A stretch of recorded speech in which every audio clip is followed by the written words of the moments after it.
Bah déjà, ouais, c'est vrai que j'ai eu la chance d'aller là-bas. Ça s'est fait parce que j'ai rencontré une personne qui a bien voulu m'aider pour que j'aille en Amérique. De là, on est parti, on a pris un billet d'avion. J'avais sélectionné deux équipes qui semblaient être les bonnes, qui correspondaient à mes attentes. Et à partir de là, on a fait un deal assez vite avec une des équipes. Et ça nous a mené à faire 3 saisons ensemble, dont 3 fois troisième du championnat Super Sport Moto America. Et ensuite, j'ai fait une année supplémentaire dans un championnat californien avec l'équipe Kawasaki. Il a manqué un peu de vitesse, il a manqué. Euh, c'est facile à dire, mais ma moto n'était pas au niveau de mes concurrents. Donc bon, voilà, je sais que j'avais de la vitesse. Après, le niveau était extrêmement relevé. Voilà, j'ai appris énormément sur la manière d'améliorer ma moto parce que j'avais une équipe technique qui était vraiment au top et j'ai rencontré plein de gens là-bas voilà, qui m'ont permis d'apprendre plus au niveau de la technique de la moto, développer notamment la fourche avec laquelle j'avais beaucoup de problèmes, des petits détails sur le moteur et toute cette expérience que j'ai engrangée, je sais qu'aujourd'hui ça m'aide dans mes performances. Alors, ma dernière année, quand j'ai roulé avec le team Kawasaki, c'était la meilleure équipe, une des meilleures équipes dans laquelle j'ai roulé au jour d'aujourd'hui. Et l'entente avec les mécaniciens et les personnes qui étaient à l'usine était formidable. Donc moi, je voulais continuer avec eux, mais le problème, c'est que, enfin le problème, on avait un accord qui est devenu nul quand le Covid est arrivé. Donc à partir de là, je me suis retrouvé sans rien. J'ai quand même trouvé une autre équipe pour rouler en Superbike en Moto America. J'ai essayé de me rendre sur le pays, mais j'ai été bloqué aux douanes. donc je suis revenu en arrière en France. Et de là, voilà, j'étais bloqué. Donc j'étais en France sans guidon et j'ai appelé à droite à gauche pour savoir où c'est que je pouvais rouler. Et j'ai trouvé un accord très rapidement avec le team Twist Ring Racing. Alors, j'ai rencontré le propriétaire du team, Pablo Puschmann, sur les journées qu'il organise, les journées pré-FSBK, on va dire, à Nogaro. Et donc, à partir de là, on est resté en contact et il m'a raconté ses périples avec ses pilotes. Et à partir de là, on a fait une course il y a 2 ans, la finale FSBK à Albi, qui s'était super bien passée. Et de là, on avait gardé contact. Donc, quand je l'ai rappelé que j'étais en galère, lui, il n'avait pas trouvé de pilote. Et du coup, ben voilà, on a dit, allez, on n'avait pas forcément le budget pour faire la saison. On a dit, on va à la première course, on voit comment ça se passe. Malgré tout, on s'est quand même énormément entraîné, ce qui nous a permis d'arriver à la première course ready to race, je veux dire. Et en fait, à la première course, on a emplâtré, quoi. On a gagné les 2 manches. Et de là, on a réussi à générer un peu d'argent grâce aux petits partenaires que Pablo a, dont les magasins CBO, Tournée Distribution, Dunlop, Dutton Racing Parts et une très très petite aide de Kawasaki France.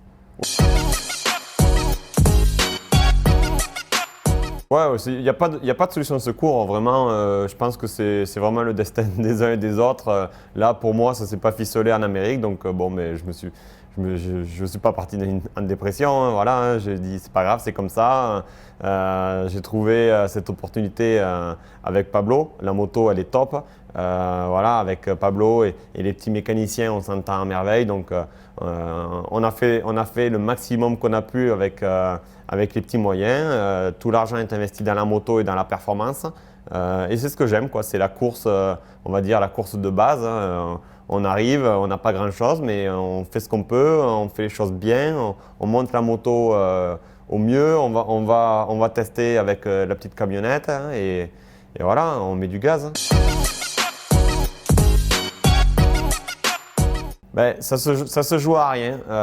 On est rentré de Pau, on était tous à un point d'écart. Moi, j'étais 2 ou 3e au championnat, à 2 points du premier. Donc à Nogaro, voilà, à Nogaro, il n'y avait pas de calcul à faire, fallait mettre gaz, hein, parce qu'on savait que ça se jouait entre Kenny Forêt, et Mathieu Ginès et moi. Voilà, donc la première manche à Nogaro, j'ai pas mal roulé, je gagne la course avec 2 ou 3 secondes d'avance. J'ai réussi à faire la différence sur les quelques derniers tours. Et après, il y a eu des retards de course, ce qui a amené à prendre le départ de la course très tard et du coup la pluie est arrivée. Et quand la pluie est arrivée, ben, on a mis les pneus pluie et malheureusement en fait on n'a jamais eu l'occasion de tester la moto et les pneus sous la pluie. Donc pour moi c'était une découverte. Voilà, donc pour gagner le championnat, le calcul était très simple, il fallait gagner. Donc je suis parti à la course, j'ai dit voilà, de toute façon je vais mettre gaz et on verra ce que ça donne, hein. Et de suite j'étais assez en difficulté, je glissais pas mal. Et j'ai perdu un peu de temps sur les premiers tours parce que j'ai eu du mal à mettre mes pneus en température. Mais dès que les pneus étaient en température, j'arrivais à remonter. J'ai dit au mécanicien, panote-moi sur, s'il y a les mecs devant moi, panote-moi sur ma remontée, si je remonte. Et je voyais que je remontais. Il me restait 5 secondes à grappiller sur 6-7 tours qui restaient. Donc c'était possible. Donc j'ai pris beaucoup de risques, un peu trop. Et j'ai touché une ligne blanche, je suis tombé instantanément. Donc voilà, pas de regret parce que j'aurais roulé un peu plus prudemment et fini la course, j'aurais fait 2e au championnat. Mais du coup, ça n'avait aucun intérêt. Moi, j'aurais eu beaucoup de regrets dans ce cas-là. Donc là, voilà, j'ai tout tenté et ça n'a pas marché. Ce sont qui ne tente rien n'a rien. Et je continuais, si c'était à refaire, je referais la même chose. Alors déjà cette année, je suis engagé en priorité sur le championnat IDM avec le team Weber Moto Kawasaki. Et en parallèle, parce que je dis en parallèle parce qu'il y a une course qui va tomber en concurrence de date avec l'Allemagne, donc je vais aller en Allemagne. Et en parallèle, je me suis engagé une nouvelle fois avec le team Toussing Racing pour participer au championnat de France Superbike. En IDM, je vais participer au Superbike et Supersport. Donc ça, c'était une de mes idées depuis longtemps de faire 600 et 1000, un peu comme il faisait à l'époque au temps du Continental Circus. Et j'ai pas eu l'occasion de m'entraîner énormément avec la 600. Du coup, j'ai roulé récemment à Pau avec Pablo et j'avais pris ma camionnette et ma 600. Et en même temps, entre 2 séances d'essai, je prenais ma 600, j'allais faire des tours et je m'entraînais à faire 600 000. Ça s'est super bien passé. Et du coup, j'ai dit, bon, mais j'ai appelé mes Allemands et j'ai dit, est-ce qu'il y a moyen que vous venez, vous, au Mans? Et ils m'ont dit, non, la moto n'est pas prête, c'est mort. Donc, de là, ils m'ont quand même proposé de me payer les pneus pour le week-end et de m'amener un mécanicien avec quelques pièces de rechange en cas de pépin. Et du coup, ben, j'ai monté ma moto d'entraînement et je suis parti m'engager au FSBK en 600 et en 1000. Donc Pablo n'était pas trop chaud. Personne n'était chaud, mis à part moi en fait. Et voilà, mais comme d'habitude, en fait, il faut prendre les décisions soi-même et prouver que c'est une bonne idée. Ben, au niveau de la gestion du pilotage, voilà, il faut switcher son cerveau d'une moto à l'autre parce que pilotage 600, pilotage 1000, ça n'a pas rien à voir. On va dire le freiner, accélérer, les gestes restent les mêmes, c'est juste la manière dont je le fais. Je sais qu'en 600, il faut piloter d'une manière et en 1000 de l'autre. Donc, ce que je fais, c'est que avant de partir, je me remémore dans ma tête les gestes que je faisais avec mes mains, avec mes pieds, avec mon corps et les trajectoires que je prends avec une moto et l'autre.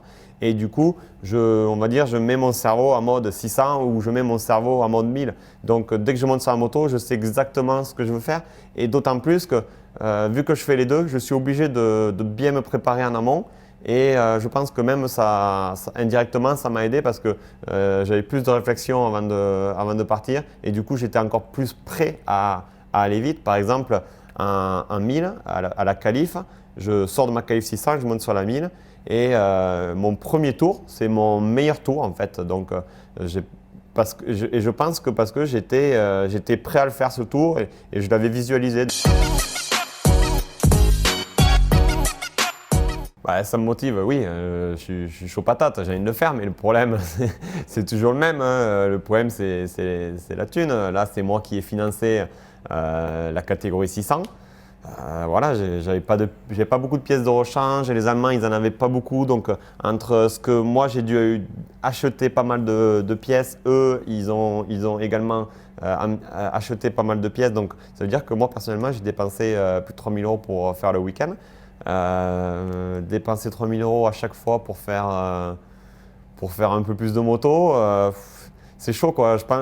Pour l'instant, j'ai pas les capacités de financer, donc oui et non. Après, ceci dit, je sais qu'il y a des personnes qui veulent m'aider, donc entre vouloir et le faire, il y a toujours un gros décalage.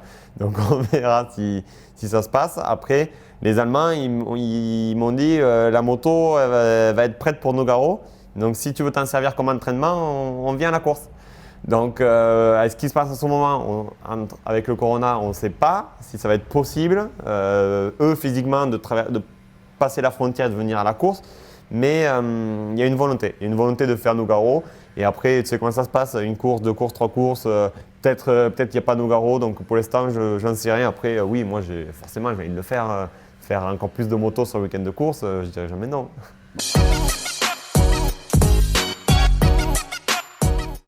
J'ai fait une première course l'année dernière avec le team et donc j'ai pu avoir un petit aperçu du niveau à 1000. Voilà, l'année dernière, il y avait Folger qui était vraiment au-dessus du lot et après, il y avait les autres pilotes. Après, je connais 2-3 noms, mais je ne connais pas exactement les mecs. Mais tu sais, dans tous les championnats, il y a toujours les spécialistes du championnat. Comme un championnat de France, il y a des mecs, ils vont très vite. Mais par contre, tu les sors du championnat de France, ils ont un peu plus de mal. Et là, pareil, je pense qu'il y a les locaux qui mettent du gaz. Donc voilà, je sais que de toute façon, il va falloir aller vite si je vais vouloir gagner des courses. Il n'y a pas de secret. Donc j'appréhende de façon normale, quoi. Il va falloir aller vite, faire sa vie, comme d'habitude, hein. Bah, le passe-temps, de toute façon, c'est vite vu, hein. On fait de la moto, on les casse, je les répare et après, je repars faire de la moto. Après, quand je fais pas ça, ben, je vais faire du vélo. J'aime bien aller à la montagne, marcher ou courir. Sport mécanique, karting. Je fais du tennis des fois. Je fais tout et rien, quoi. Tant que c'est du sport et que je dépense de l'énergie, ça me va. Bon, franchement, je les aime toutes. Après, il y en a que je préfère. Cross, non, ça niette. Les sauts et tout, je suis pas du tout d'accord. Enduro, parce qu'une fois de plus, on se balade, c'est super sympa avec les potes et tout. Le trial, j'adore. De la technique du trial, ressentir le frein, la position sur la moto. Flat track, j'adore parce qu'on peut se tirer des bourres de fou avec les potes. Après, je fais quoi? Du karting parce que ça va vite, hein. Une moto, c'est fait pour aller droit, donc dès qu'on tourne, on ne peut pas aller très très vite. Un karting, c'est fait pour tourner, donc là, on peut avoir de la vraie vitesse dans les virages, donc beaucoup de sensations. Et après, de la moto de vitesse, hein.